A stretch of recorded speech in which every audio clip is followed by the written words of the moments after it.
하나님 감사합니다. 오후에 또 주님 전에 나와 하나님 앞에 예배자로 다시금 설 수 있도록 저희들의 믿음을 붙들어 주시니 감사합니다. 이 시간도 듣는 말씀이 우리들의 심령에 잘 새겨지고 이 말씀을 붙들고 한 주간도 믿음으로 승리하는 우리 영광의 모든 가족이 되도록 주님 축복하여 주시옵소서. 예수님의 이름으로 기도드리옵나이다. 아멘. 우리가 하나님의 말씀을 보면 특별히 신약을 우리가 살펴보면 크게 좀 두 파트로 우리가 좀 살펴볼 수 있을 것 같습니다. 먼저는 우리가 아는 앞에 있는 사복음서와 사도행전이죠. 바로 이 복음서라고 이름이 쓰여져 있듯이 복음이 무엇인지, 그리고 이 복음이 어떻게 우리에게까지 온 천하의 예수님의 명령에 따라 전파되었는지를 바로 이 복음서와 사도행전은 증거해주고 있습니다. 그리고 이 하나님께서 특별히 예수 그리스도를 통하여 우리에게 허락하신 이 복음이 당대의 많은 지역으로 또 많은 곳으로 이제 심어졌는데, 이 복음이 심어진 곳에서 열매가 맺혀지죠. 그런데 선하고 좋은 열매만 맺혀지면 얼마나 좋겠습니까? 그런데 뜻하지 않게 이 열매가 의도치 않은 열매가 맺혀지기도 합니다. 복음의 왜곡이 일어나기도 하고요. 복음에 대한 잘못된 적용이 일어나기도 합니다. 이와 같은 것들을 바로잡기 위해서 하나님께서는 사도들을 통해서 각 교회와 혹은 개인에게 하나님의 말씀을 이제 우리가 오늘날 얘기하는 편지의 형식, 즉 서신의 형식으로 각 교회와 때로는 개인에게 보냅니다. 그렇기 때문에 우리가 살펴보는 많은 로마서부터 계시록에 이르기까지 많은 부분들은 목회적인 관점에서 하나님의 복음을 받은 그 교회나 개인이 어떻게 제대로 잘 그 복음을 열매 맺히고 하나님의 뜻대로 살아가고 있느냐, 혹은 그렇지 못하다면 무엇이 부족하느냐 라는 측면에서 이러한 어떻게 보면 중요한 주제들을 가지고 접근하고 있는 것을 봅니다. 어떤 교회는요, 복음을 받았지만 이 복음이 이단으로 해석이 되어지는 거죠.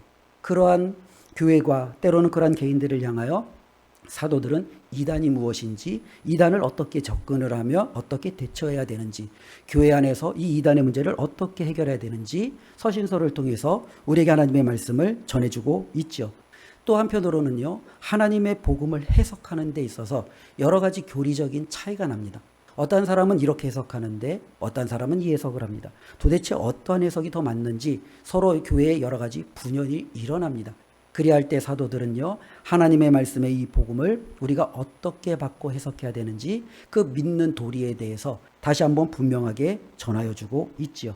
바로 이 믿는 도리에 대해서 분명하게 전해주는 가장 대표적인 서신서가 로마서와 바로 갈라디아서입니다. 그래서 이 로마서와 갈라디아서를 통해서 우리가 믿는 도리가 무엇인지, 우리가 믿는 어떤 믿음의 기초가 무엇인지를 우리는 굳건히 살필 수 있죠. 어떠한 교회는요, 이런 것들이 문제가 아니라 교인들의 삶이 문제예요. 교인들이 복음을 받아들였음에도 윤리적으로 도덕적으로 도무지 납득할 수 없는 삶을 살아가면서 그들은 끊임없이 우리는 구원받았고 우리는 성령 받았고 우리는 정말로 하나님의 자녀 되었고 그러면서 자신들에게는 아무런 문제가 없는 것처럼 살아가는 교회들도 있습니다. 그러한 교회들을 향하여 사도들은 바로 그리스도인으로서 산다는 것이, 성령의 은사를 받고 살아간다는 것이 무엇인지를 또한 말씀을 통해서 전하여 주고 있습니다. 바로 이런 측면에서 우리는 이 갈라디아서를 함께 나누어 보려고 합니다. 특별히 이 갈라디아서는요, 우리에게 한 가지 질문을 던집니다. 사람이 어떻게 구원을 얻을 수 있습니까? 라는 질문을 던집니다. 그러면 많은 사람들은 저마다 자신의 대답을 할 수 있겠죠. 유대인들은 이렇게 대답할 겁니다. 하나님이 우리에게 주신 율법을 지킴으로 구원을 얻을 수 있습니다. 라고 대답할 겁니다. 많은 이방의 신들을 섬기는 그들은 우리의 신을 기쁘게 하고 우리의 신들이 우리에게 요구하는 것을 지킴으로 우리는 구원을 얻을 수 있습니다. 라고 대답을 합니다. 상당수 많은 종교와 때로는 수많은 사람들이 구원에 있어서 그들이 끌어들이고 있는 것은 바로 내가 무엇을 어떻게 행하느냐에 따라 구원이 주어진다라는 거죠. 율법을 지킴으로 구원을 받든 내가 믿는 신을 만족하게 하고 기쁘게 함으로 구원을 받든, 우리가 대표적으로 오늘날 전 세계에서 가장 영향력을 끼치는 종교 중에 하나가 바로 이슬람교죠. 근데 이 이슬람교는 너무 무섭게 전쟁을 합니다. 너무 무서울 정도로 자신의 모든 것들을 정말로 걸어버리죠. 때로는 인간이 스스로가 폭탄이 되어서 자신의 목숨까지도 내어놓는 것을 그들은 마다하지 않습니다. 그런데 그런 이유 중에 하나가 이 이슬람교는 자신들이 섬기는 그 신을 만족하게 하면 그들은 그 행위가 어떠하든 마지막에 그 신이 구원을 얻는다라는 거예요. 그것 중에 하나가 뭐냐면 신을 위해서 싸우는 거예요. 그들은 그것을 가리켜 거룩한 전쟁, 성전이라고 하죠. 자신들의 신들을 위해서 목숨을 내놓고 싸울 때 그들은요, 구원에 대한 확실한 보장이 있다라는 겁니다. 그러니 폭탄을 두르고 어쩌면은 자살 테러처럼 돌진하는 것은 그들에게 있어서는 죽음이 아니라 자신들이 원하는 신의 품으로 자신들의 신이 그들에게 주는 영원한 안식으로 들어가는 어쩌면 가장 확실한 증거이기 때문에 그것을 마다하지 않지요. 그러나 기독교, 특별히 기독교 중에서도 개신교, 복음주의를 따르고 있는 우리와 같은 이 기독교에서는 어떻게 구원을 얻을 수 있습니까? 라고 묻는다면 우리는 뭐라고 대답을 합니까? 오직 은혜로 구원을 얻습니다. 오직 하나님의 능력으로, 하나님이 주시는 사랑으로 우리는 구원을 얻습니다. 라고 대답을 하죠. 바로 여기에서부터 차이가 있다라는 거예요. 수많은 종교와 때로는 유대교도 인간이 무언가를 행함으로 그들의 구원에 일조할 수 있다라고 가르치는데 기독교에서는 구원에 있어서 인간이 행하는 그 어떤 것도 인정하지 않는다라는 겁니다. 저와 여러분들이 어쩌면 유대인들처럼 주의를 잘 지키는 그들이 안식일을 지켰듯이 우리는 주의를 잘 지키고 때로는 그들이 하나님 앞에 수많은 봉사와 헌신을 했듯이 우리도 하나님 앞에 수많은 봉사와 헌신을 하고 때로는 선행을 하고 하나님의 말씀대로 살아내면 하나님이 그것을 보고 우리를 구원해 주시느냐? 기독교는 그렇게 이야기하지 않는다라는 겁니다. 오늘 갈라디아서도 그것을 우리에게 말씀해 주고 있다라는 겁니다. 오늘날 우리는 어쩌면 이 문제가 그렇게 중요하냐라고 생각하겠지만 이 문제는 너무너무 중요한 문제입니다. 우리의 구원의 근거가 내가 아니라 나의 어떤 기반이 아니라 전적으로 하나님께 달려있느냐 그렇지 않느냐 이것은요 어쩌면 우리가 하나님 앞에 모든 것을 맡길 수 있는 근거가 될 수 있기 때문에 너무나도 중요한 문제죠. 그래서 갈라디아서는요 이 갈라디아 지방에 있는 여러 교회들에게 쓴 어쩌면 하나님의 말씀 서신입니다. 바울이 이제 우리가 아는 대로 사도행전에 보면 1차 선교 여행을 하잖아요. 그래서 이제 그가 이제 갈라디아 지방으로 가서 루스나 더베나 이고니온과 같은 그런 이제 도시와 마을들을 다니면서 복음을 전하기 시작했습니다.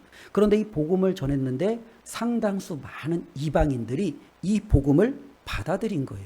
그러면서 그들이 이제는 바로 우리가 아는 오늘날의 그리스도인이 되는 놀라운 역사적인 현장이 이제는 펼쳐지기 시작했는데요. 바울은 이 갈라디아 교회를 향하여 질문하는 겁니다. 너희를 구원한 것이 복음이냐 아니면 율법이냐라는 거예요. 너희들이 정말로 구원받은 것이 정말로 이 복음을 예수 그리스도의 복음을 듣고 믿음으로 구원받았느냐 아니면 너희들이 하나님의 말씀 율법을 지키고 행함으로 구원받았느냐라고 질문을 시작을 하죠.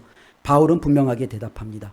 율법으로는 구원받을 수 없고 오직 예수 그리스도의 복음 그것을 믿고 받아들임으로 우리의 구원이 이루어진다라고 말씀을 전하고 있다라는 겁니다. 그런데 문제는 이 복음에 대해서 많은 사람들이 때로는 이때 당시만 해도 상당수 사람들이 오해하고 있다라는 거예요.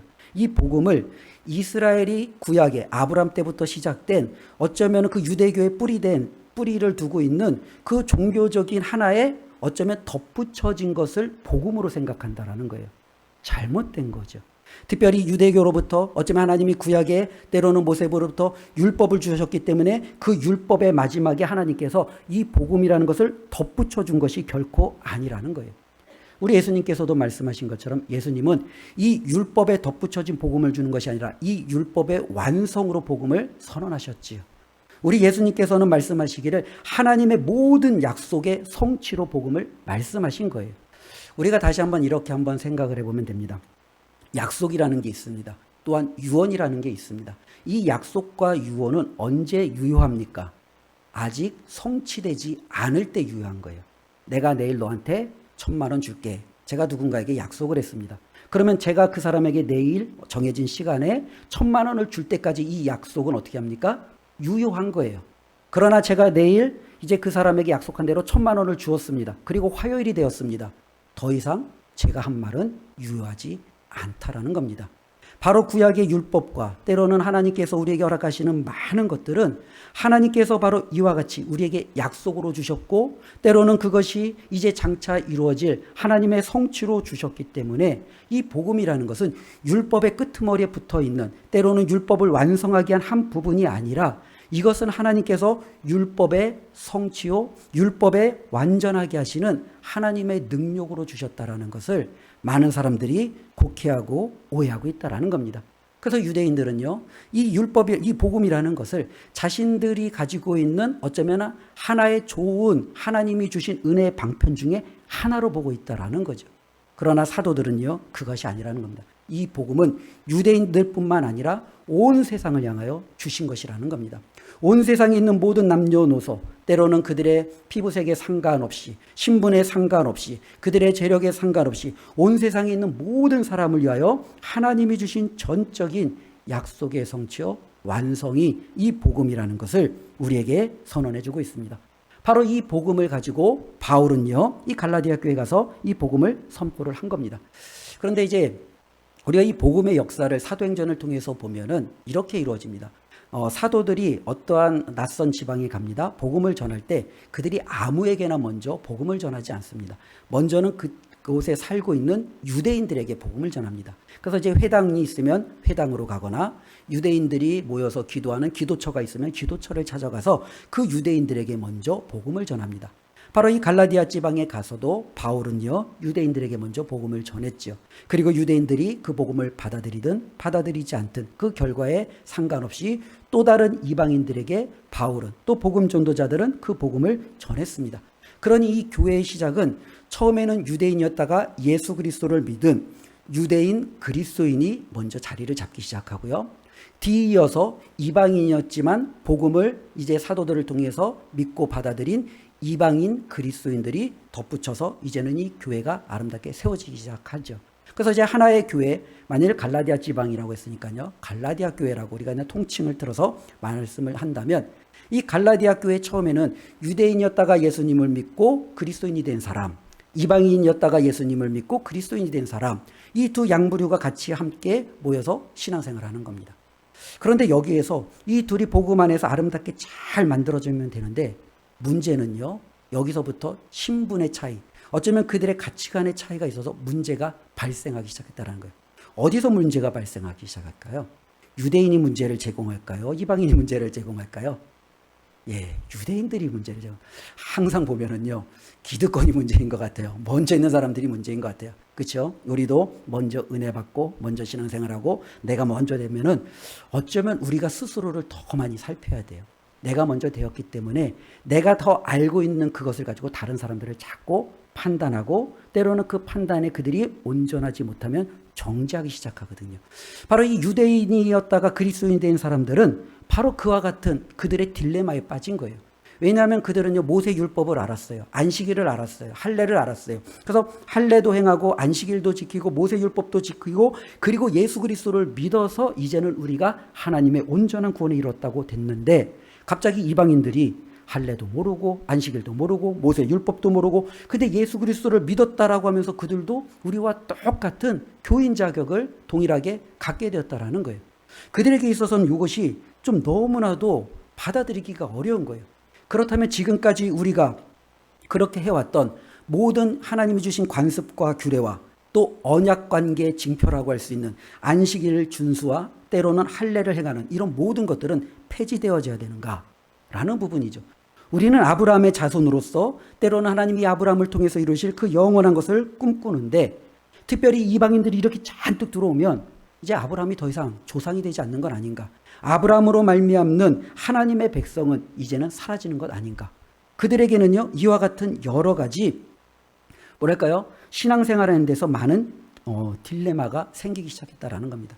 이와 같은 딜레마를 가지고 그들이 나섰던 차선책은 뭐냐면 바로 이방인들에게 자신들이 가지고 있는 것을 전함으로 동일화시키는 거예요. 야, 우리가 보니까 너희가 예수님을 믿고 구원받은 거 정말로 좋아. 그런데 너희들에게 좀 부족한 게 있어. 너희도 모세 율법을 알아야 돼.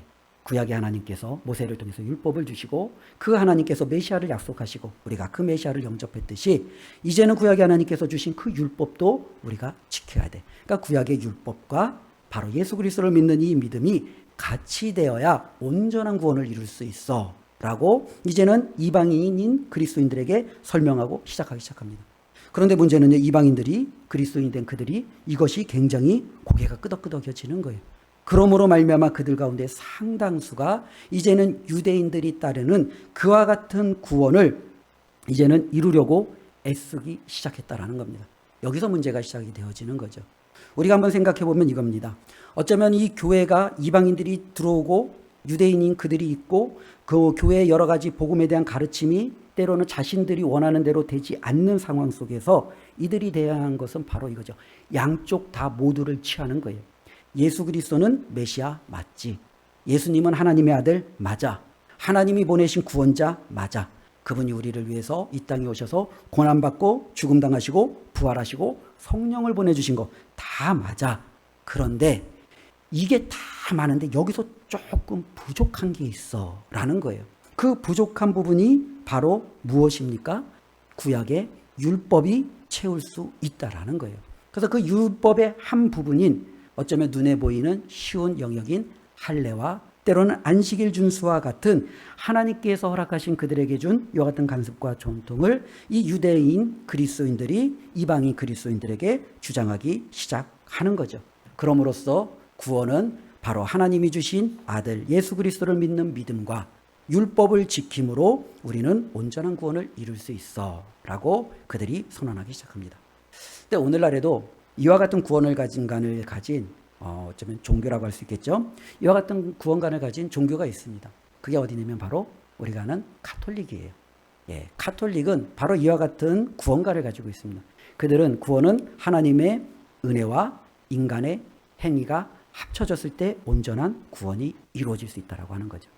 어쩌면 지금 유대인 그리스도인들이 주장하는 것과 똑같은 거예요. 그들은 예수 그리스도를 믿는 믿음과 때로는 하나님께서 주신 율법을 지킴으로 아브라함의 자손이 될 수 있다라고 이야기하는 것과 동일 선상에 있다라는 거죠.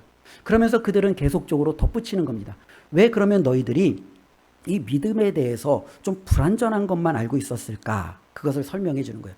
그것을 설명하기 위해서 이들은요, 바울을 공격하기 시작합니다.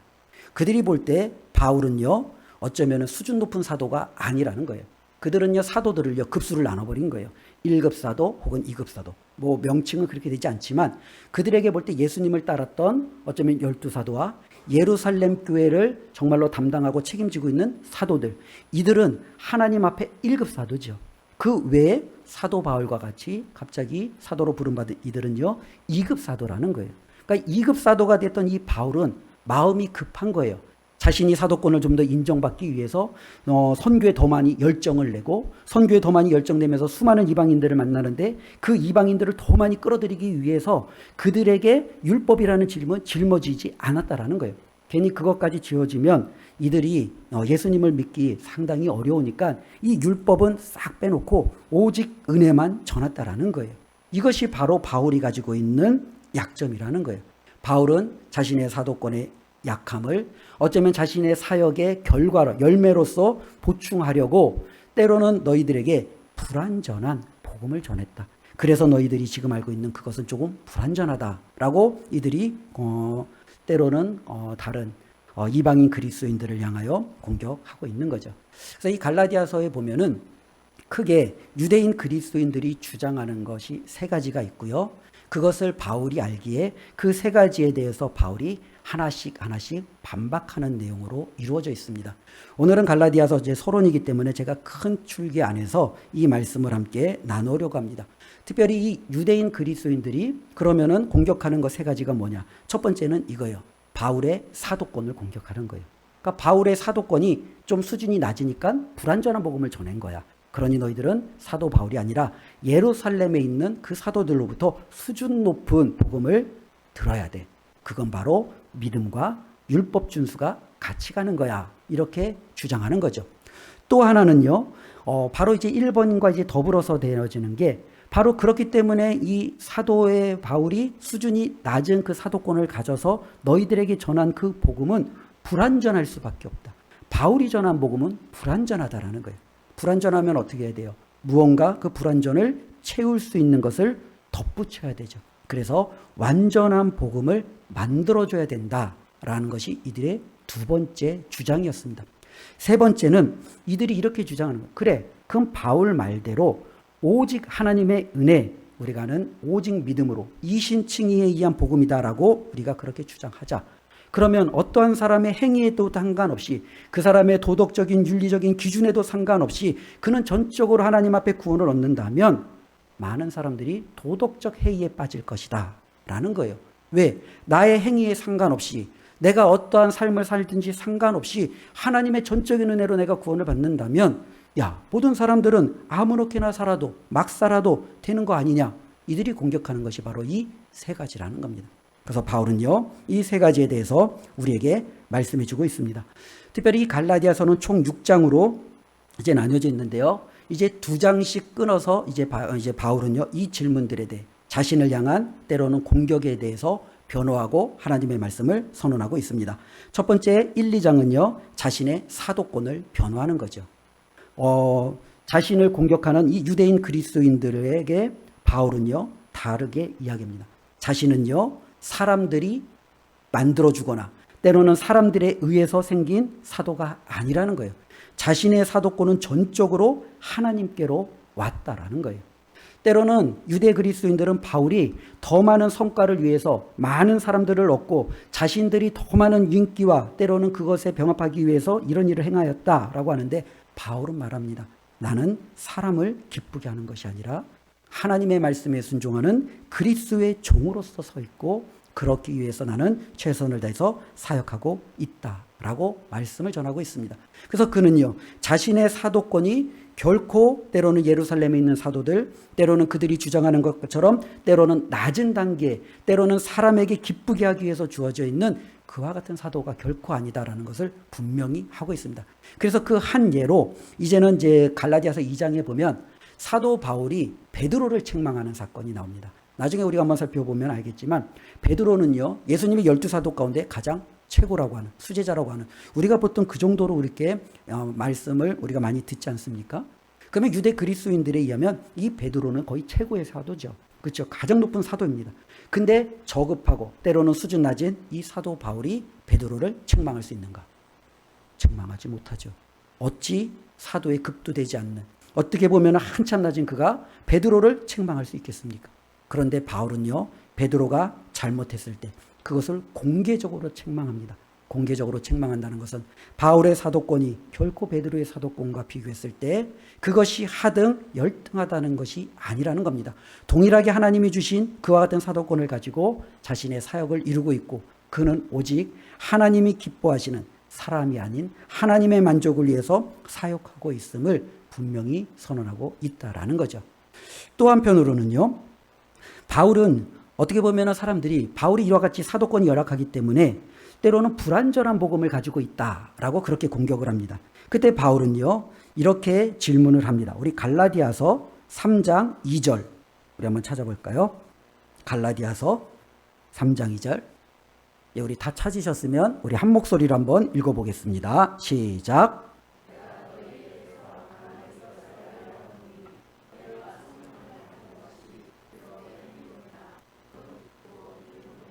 예, 바울은 질문하는 겁니다. 그 질문을 우리가 좀 쉽게 하면, 여러분은 어떻게 구원을 얻었습니까? 라는 질문이에요.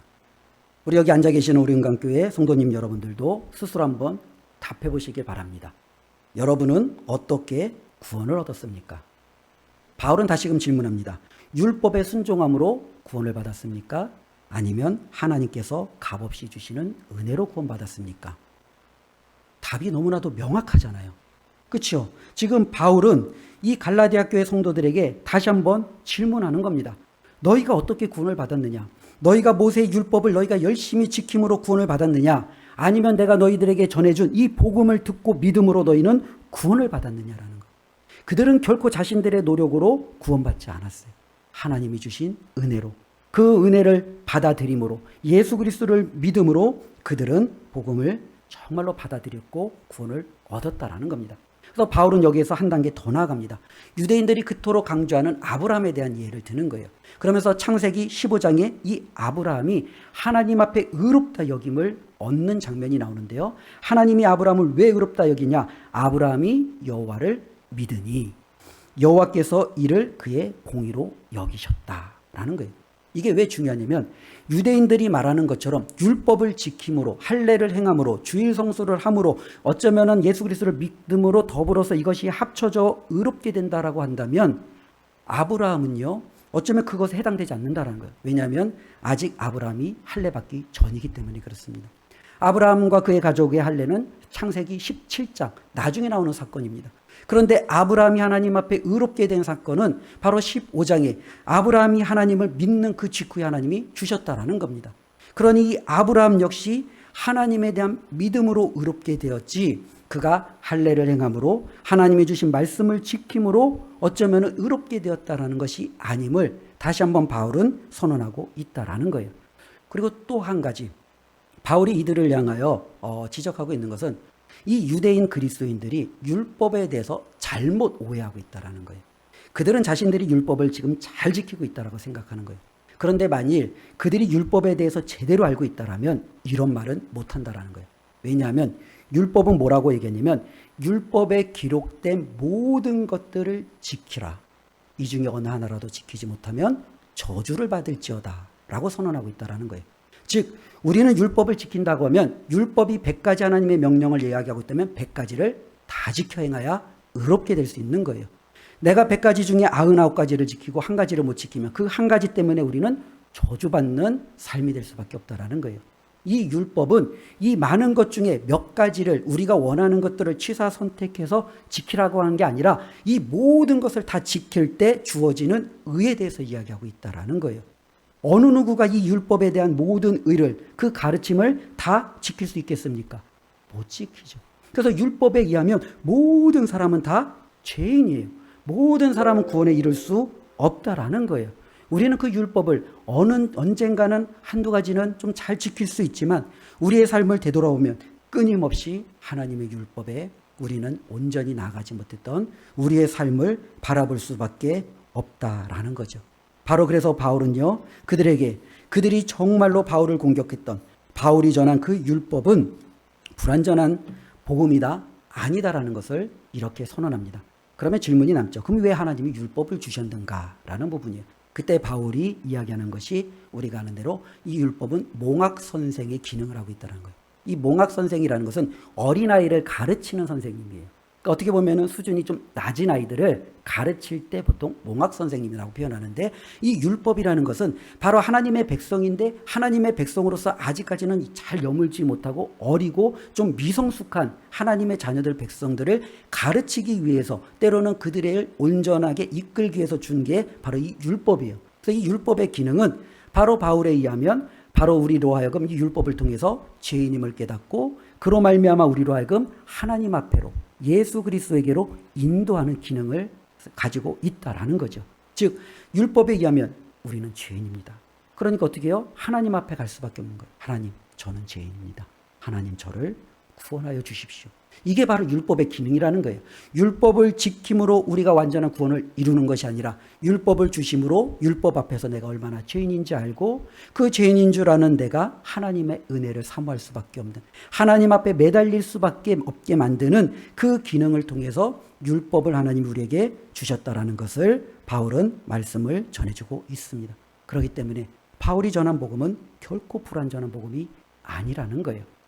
마지막으로 이제 세 번째로는요, 이 유대인들의 공격 중에 하나가 그러면 은혜로 말미암는 어쩌면 이 구원은 많은 사람들을 방종하게 만들지 않겠는가? 야, 어차피 삶이 아무거나 막 살아도 되니까 내가 어차피 그냥 막 살아도 구원받으면 하나님의 은혜로 되면 내 삶은 비윤리적이고 비도덕적으로 살아도 되지 않겠느냐? 많은 사람들이 그렇게 이야기한다는 거죠. 여기에서도 그들은요, 바울이 다음과 같이 얘기합니다.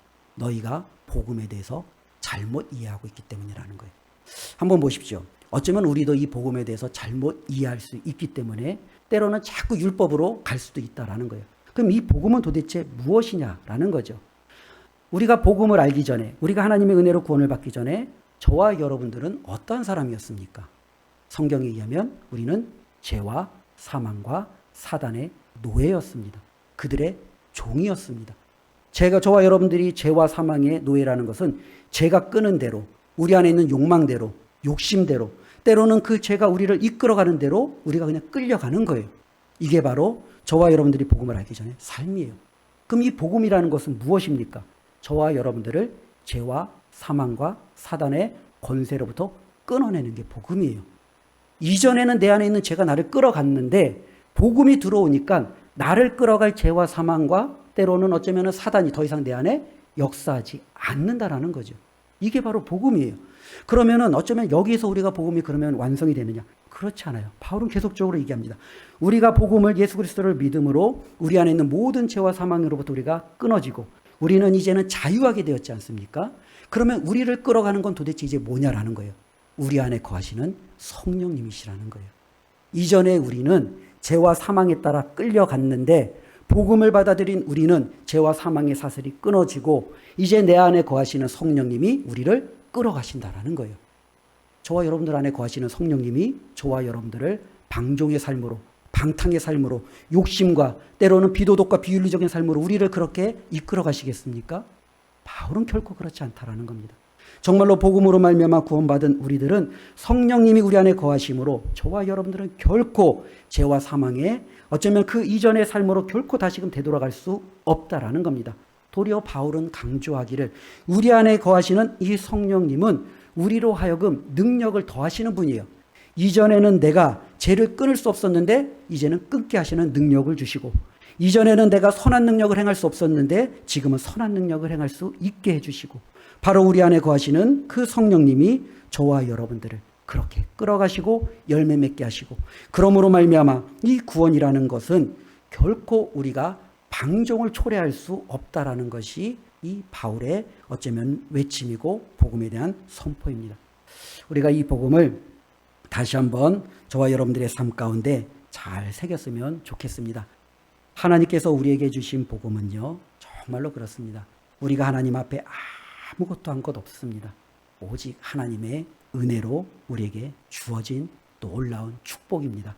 하나님께서 이 축복을 주셨을 뿐만 아니라 이제는 저와 여러분들로 하여금 다시금 죄와 사망의 종로로 달려가지 못하도록 그 모든 세사들을 끊어내셨고 이제는 우리 안에 거하시는 성령님으로 말미암아 이제는 우리가 할 수 없었던 하나님이 기뻐하시는 삶을 살아갈 수 있도록 능력을 주시는 게 이게 바로 복음이라는 겁니다.